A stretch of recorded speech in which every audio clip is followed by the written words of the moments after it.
أعوذ بالله من الشيطان الرجيم. بسم الله الرحمن الرحيم.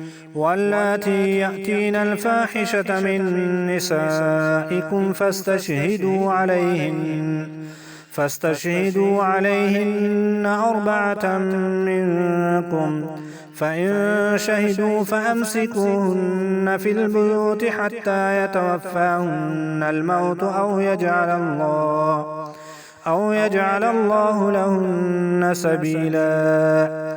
واللذان يأتيانها منكم فآذوهما، فإن تابا وأصلحا فأعرضوا عنهما، إن الله كان توابا رحيما.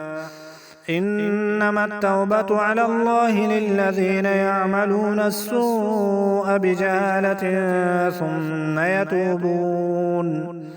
ثم يتوبون من قريب فأولئك يتوب الله عليهم، وكان الله عليما حكيما.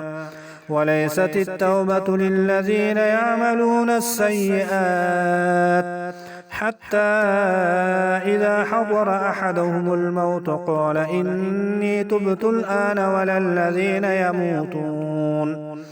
ولا الذين يموتون وهم كفار، أولئك أعتدنا لهم عذابا أليما.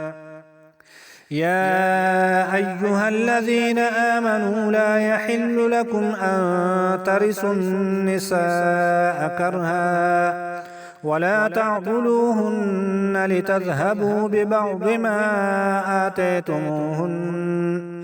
ما آتيتموهن إلا أن يأتين بفاحشة مبينة، وعاشروهن بالمعروف، فإن كرهتموهن فعسى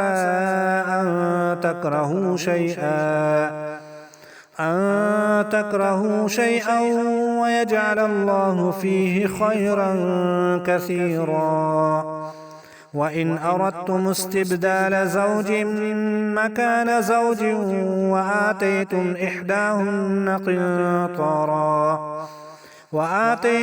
إحداهن قنطارا فلا تأخذوا منه شيئا، أتأخذونه بهتانا وإثما مبينا. وكيف تأخذونه وقد أفضى بعضكم إلى بعض وأخذن منكم ميثاقا غليظا.